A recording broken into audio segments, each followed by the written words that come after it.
Hey guys.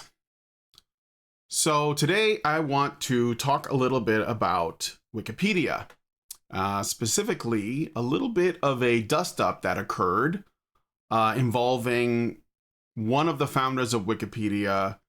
I think his name is Jimmy Wales. Yes, Jimmy Wales. And there's a little bit of backstory to this, and so I want to build up to it first, and then I kind of want to get your guys' thoughts on why things may have happened the way that they did. So first, a little bit of backstory of the characters involved in this little production. So first we have Jimmy Wales and Larry Sanger. All right. So Larry Sanger who's pictured here, is a American philosopher with a PhD, an internet project developer. He was hired in 2000 by Jimmy Wales to run Nupedia, a rigorously peer-reviewed encyclopedia that moved too slowly. He proposed then an idea to make it Wikipedia in 2001, and it became Wikipedia. And he served as the first editor-in-chief and main organizer during that crucial launch year. In March of 2002 rather, in March of 2002, he left Wikipedia over disagreements about open editing and funding. And ever since then, especially since the 2010s, he's become Wikipedia's most prominent public critic, arguing that its abandoned neutrality, no shit, became systematically left biased and is now essentially establishment propaganda. Jimmy Wales, who we'll talk about a little bit later, still, I believe, works for Wikipedia. He is the public face and primary spokesperson of Wikipedia. He is a British-American internet entrepreneur, and he launched Wikipedia alongside Larry Sanger. He stayed with the project and led the Wikimedia Foundation, which was created in 2003, and turned Wikipedia into one of the world's most visited websites. He is widely credited as the founder or sole founder, which is the main point of contention with Larry Sanger, who came up with the idea. Now, this isn't just a video about like who did it first or who's the real brains behind Wikipedia, but rather we're going to be looking at how Wikipedia has changed and how Sanger criticized them and what this means for Jimmy Wales. So let's look at a couple of clips and then we'll get into what this video is about. So first, we're going to watch this is Larry Sanger making an appearance on Epoch Times American Thought Leaders, and he's giving an explanation as to how Wikipedia has changed. Introduced the neutrality policy before Wikipedia was even conceived of, and then Wikipedia inherited it from Nupedia. Wikipedia made a real effort at neutrality for, I would say, its first 5 years or so, and then it began a long, slow slide into what I would call leftist propaganda. I mean, it's a harsh description to put on Wikipedia, but at least a lot of the political articles read that way now. But that's because they follow the news media, at least they have done in the last 10 years or so, 10 or 15 years. They've gradually gotten rid of all of blogs, and then more recently they've gotten rid of almost all conservative news sources as sources for their articles. And so as the news media has shifted, and as the establishment, frankly, has shifted more to the left, the content of Wikipedia has followed suit. It would have been hard for me to accept that this would happen and that it would be so striking. Even 10 years ago, I mean, already there was this decline into a slide to a center-left point of view by 2010. Right. So he's got lots of problems with Wikipedia. And I just wanted to point out Larry Sanger is probably, like, he would call himself a classical liberal. And he would find it surprising that this would happen. And I think that this is where I would say that this is where the weakness of liberalism shows itself, because it does not have an antidote to leftism. Now, leftism and liberalism are not the same. Leftism is basically using state power to create equity or some kind of security. It usually values security over liberty. And liberalism is supposed to value liberty, but it's also, its big flaw is that it thinks that liberalism means tolerance as the highest virtue. So it's a socially tolerant ideology that values tolerance above all, and leftism takes advantage of that to grasp at power, because liberalism positions itself against conservatism, and I put that in quotes because conservatism isn't necessarily the opposite of tolerance. It just has boundaries. And liberalism has no concept of boundaries, even if it claims to, because eventually the way leftism operates is it moves so slowly, which is what he admitted in his video, in this clip here. It moves very slowly, so before you know it, you're tolerating things that you would not have tolerated 5 years ago, right? And that's where we are now. Like, if I had told you 10 years ago that we'd be putting children on puberty blockers or electing, Islamic mayors of New York City, which was attacked by, Islam, at least according to the official story, you would probably say I'd be crazy, but here we are, right? So just an interesting thing to point out. This is about a year old. Since then, he's been on Tucker Carlson, and he's also said more about this situation. So I'm going to play a couple of these clips, which are interesting. So he talks about how this corruption happened. And we're still talking about Sanger here. So here's my question. I mean, so Wikipedia became a weapon of ideological, theological war, used to, destroy its enemies. Of course, that's what it remains. But someone had to allow that. And that's so far from what it was created to be. In fact, it's the opposite, it's the mirror image of what it was created to be. That you have to ask, like, was there a fight over that? Who allowed it? Like, if you're getting to the point where you're disallowing, quote, fringe theories or conspiracy theorists or some other term made up by the CIA to hide its secrets, someone has to, like, okay that. What was that process? It's a good question. You can look at it from an organic point of view. I can't tell you what was going on behind the scenes, if there were any, puppet masters that were controlling the process. I don't know. What I can tell you is that over the years, conservatives, libertarians were just pushed out. They, in many cases, there is a whole, army of administrators, hundreds of them, who are constantly blocking people that they have ideological disagreements with. And that's not new. So if somebody really does become a problem from their perspective, then they can be simply gotten rid of on a pretext.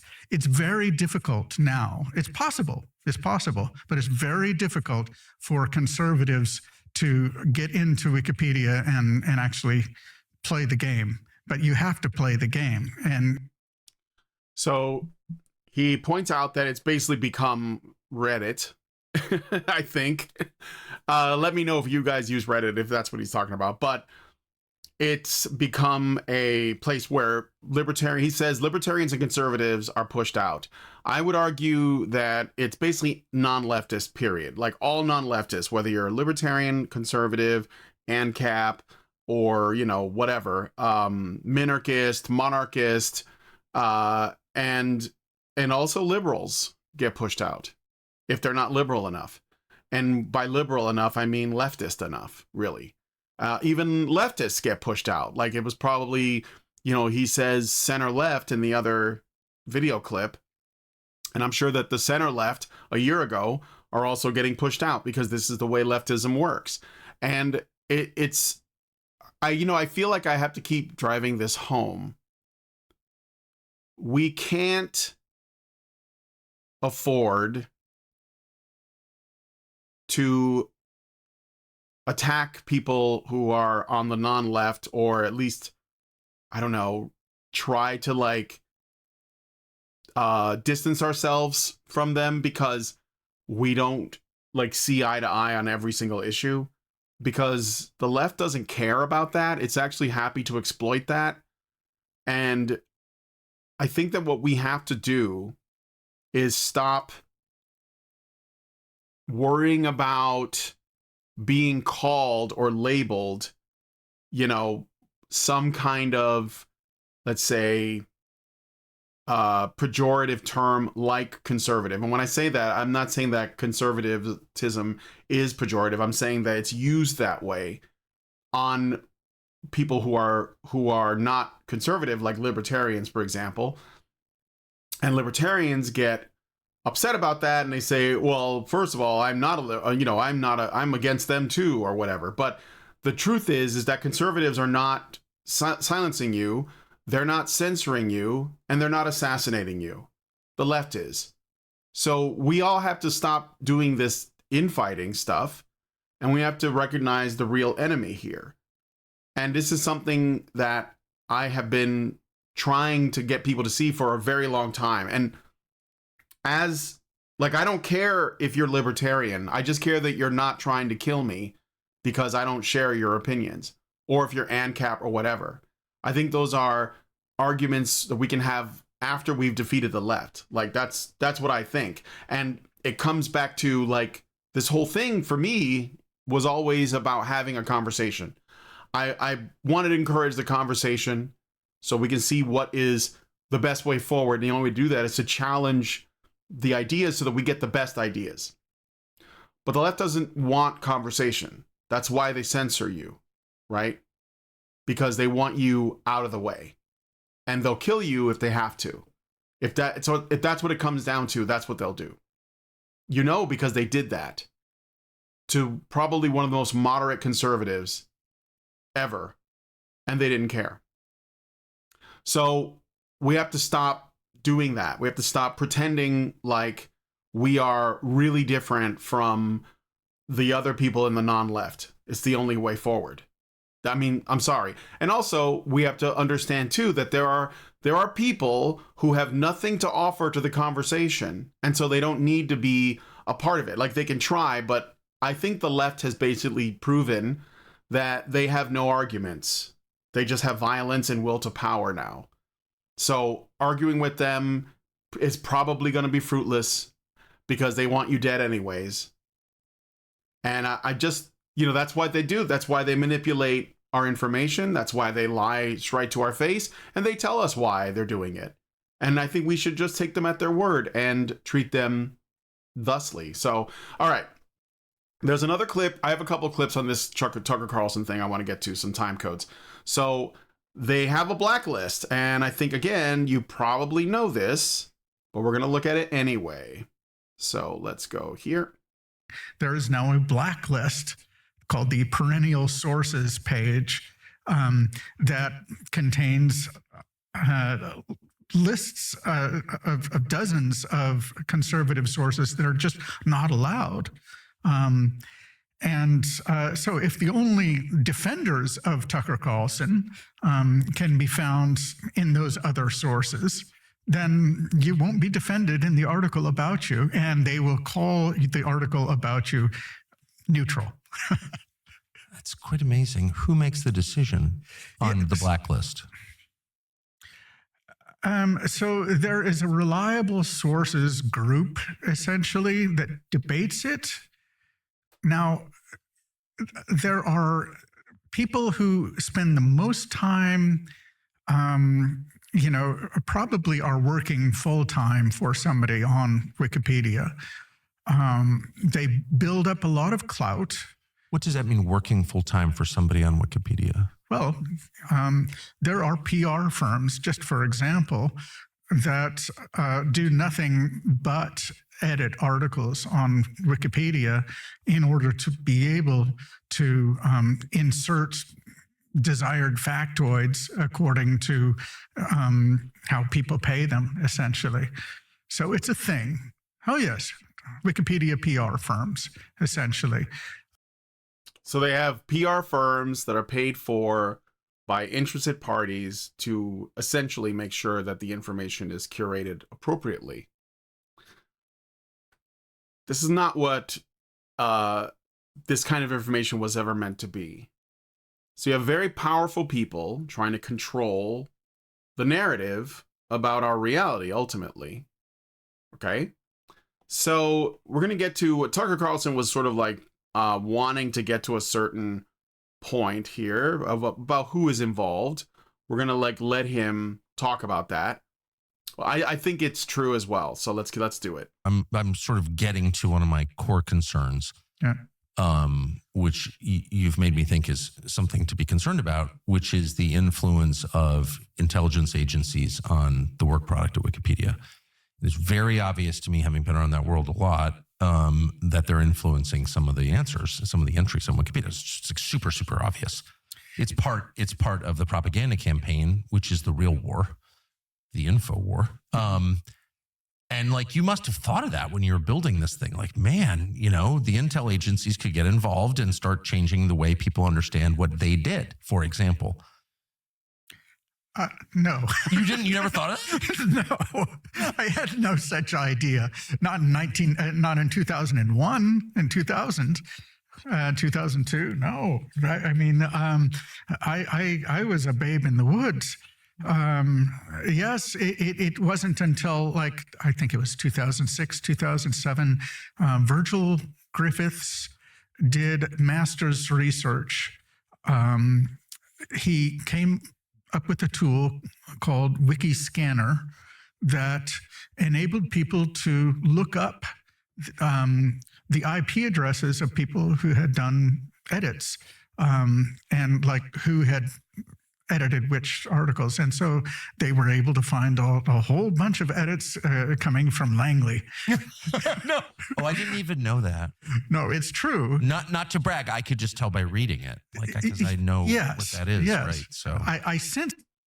So yeah, intelligence agencies, and this again, I know this stuff's probably obvious to you guys, but it's worth pointing out because there are some people that may not know that this has been going on, and it's likely not just the CIA. I'm sure that there's MI6, Mossad, and others that have gone in and been a part of this, let's say, campaign to control the narrative, to control our history, our past, our present, and our future in terms of, controlling information.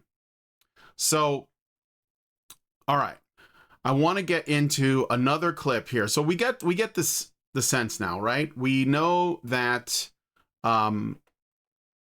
Mr. Sanger has a lot of issues with Wikipedia, and they are probably founded in some reality, some truth. I'm sure that it's all true, in fact, because it was the thing that caused him to leave.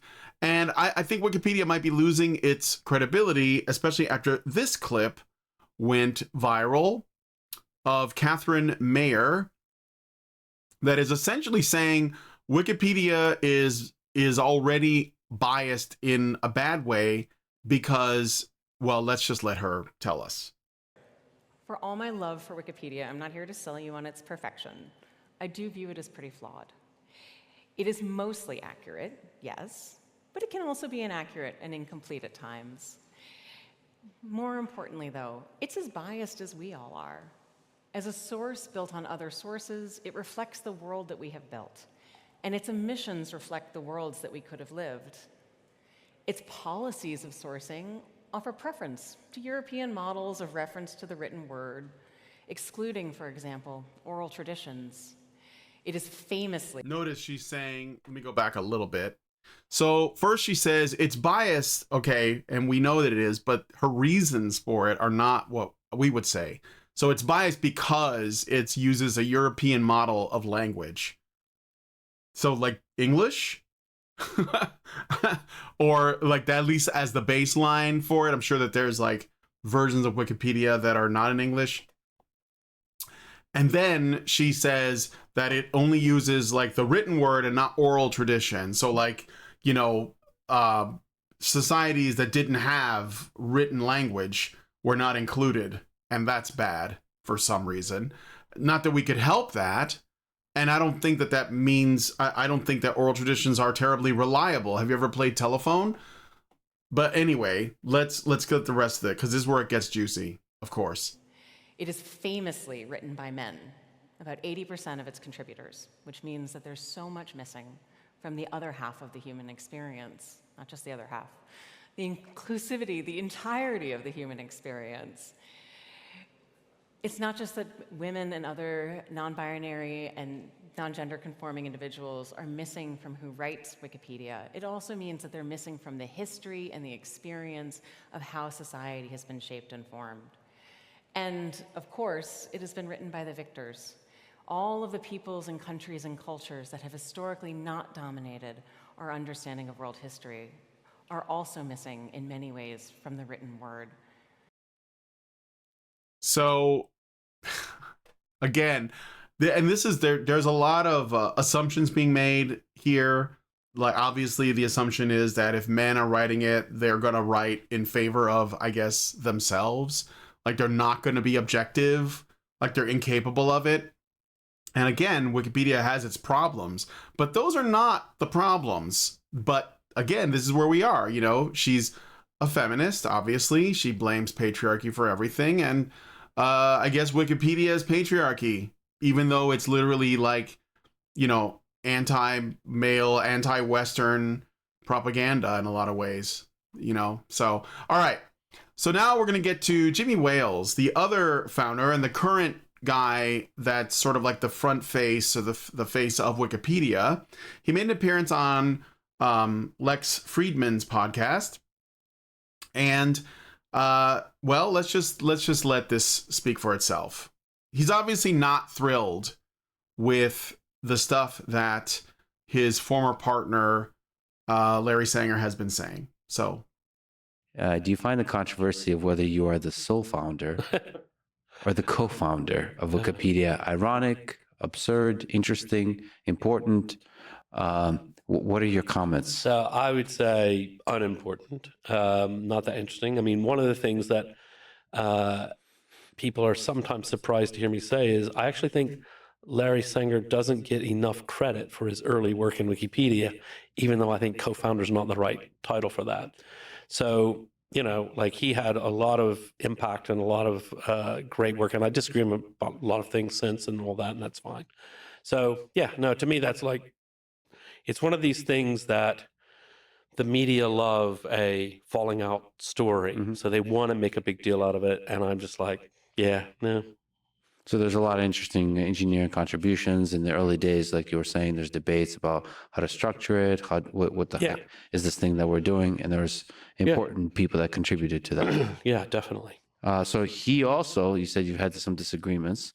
Larry Sanger said that nobody should trust Wikipedia, and that Wikipedia seems to assume that there's only one legitimate defensible version of the truth on any controversial question. That's not how Wikipedia used to be.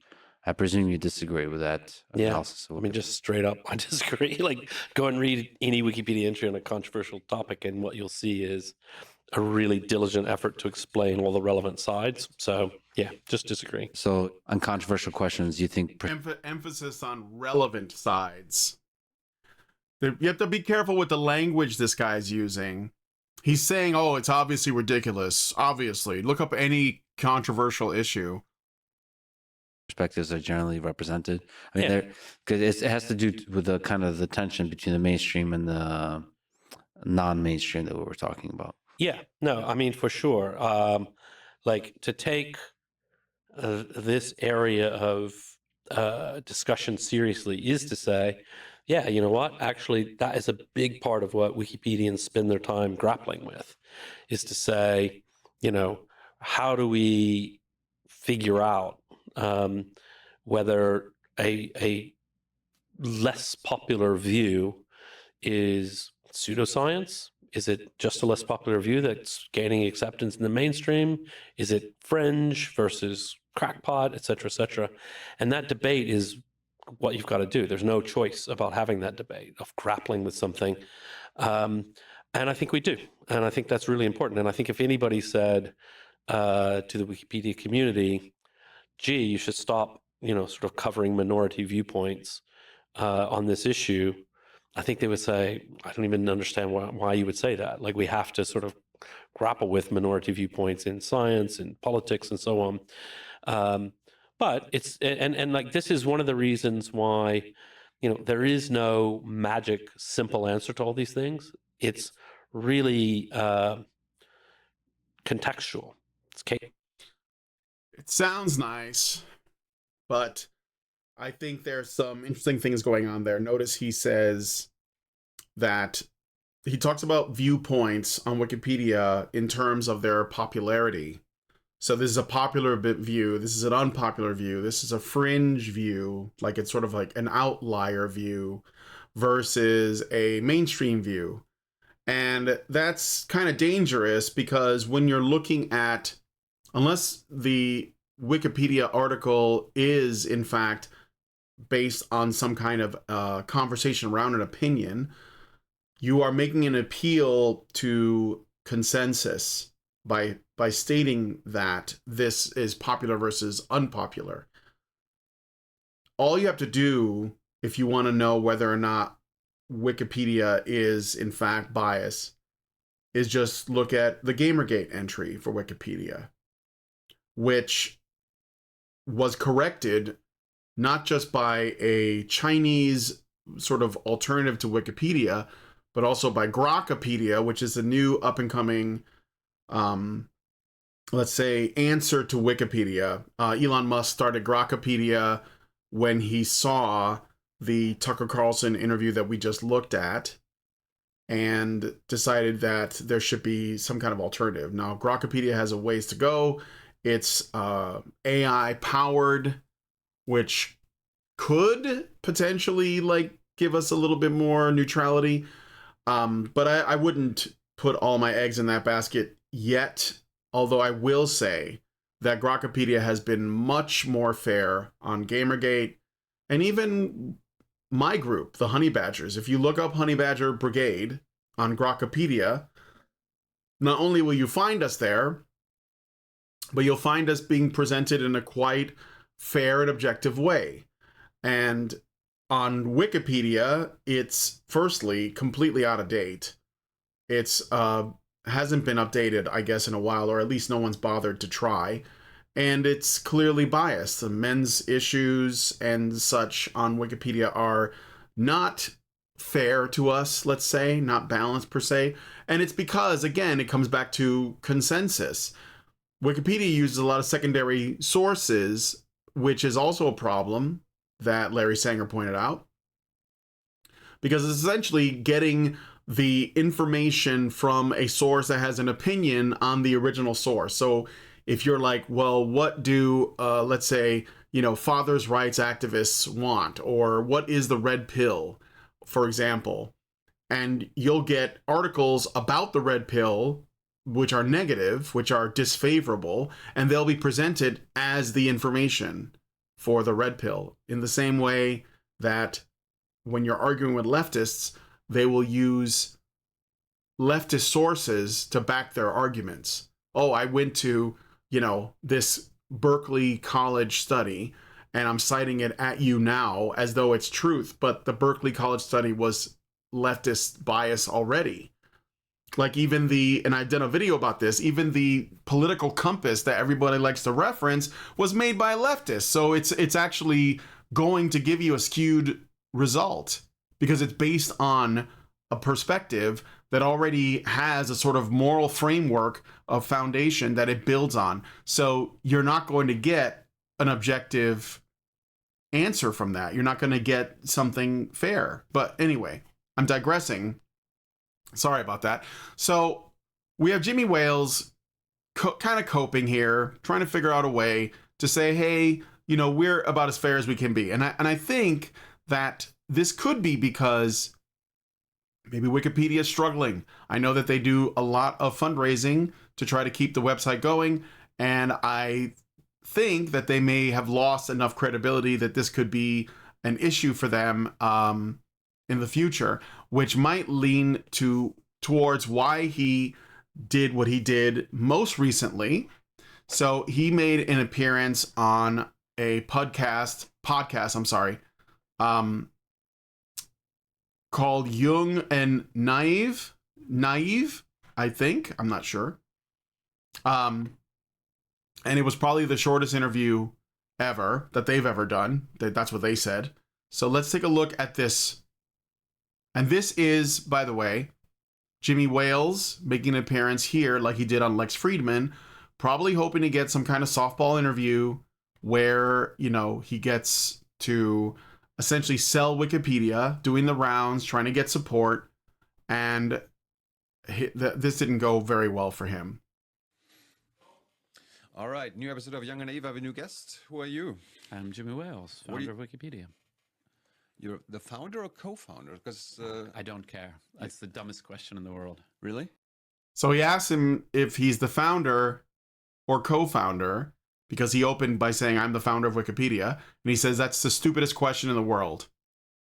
Now, he could have answered this a number of different ways. He could have just said, yeah, sure, that's okay if you want to call me the co-founder. But I guess his ego didn't let him, or he's just not having a good day. So let's continue. Absolutely. There seems to be a dispute. There's no dispute. I don't care. So, yeah. Say what you like. It doesn't matter. Well, isn't that like when it comes to Wikipedia a problem? You know, what are the facts? Yeah. Well, it's not a fact. It's an opinion. So you can have whatever opinion you like. It doesn't matter. But for you, you're the founder. Can I just say again, it doesn't matter? I've answered your question 4 times. You know what? I'm done. Thank you. Thanks. What's going on? It's stupid. Don't ask me stupid questions. How is that stupid? It's a stupid question. It was the first question. All right, we're done here. Shortest interview of Young and Naive. Bye.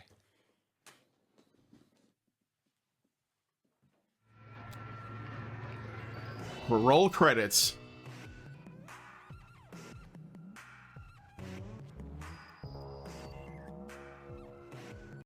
So, yeah, Jimmy Wales walks off not even a minute into the interview because the host was trying to get a sense of whether or not, just an opening question, are you the founder or co-founder? Now, I think arguably he's the co-founder, or whether, like, I guess maybe it's an ego thing, but if Jimmy Wales was the one who ran with Larry Sanger's suggestion to create a Wikipedia, which it was Larry Sanger's idea, then you could just say, well, you know, I guess I am the founder or the co-founder, whatever. Just answer the question. But he didn't want to. He just said, it's dumb. This is really stupid. You shouldn't be doing this. And all I can suggest is that, like, he's going through something. I don't know. What do you guys think? It seems to me that he's going through something. So this is the story. I just thought it was really interesting. And I want to know what you guys think. Anybody here work in Wikipedia or ever set anything up? Do you work for one of these, you know, NGOs, or or groups that gets paid for a full-time job to edit Wikipedia pages in favor of whatever the predominant narrative is. Do you have any alternatives that you use? I know there's lots of wikis out there.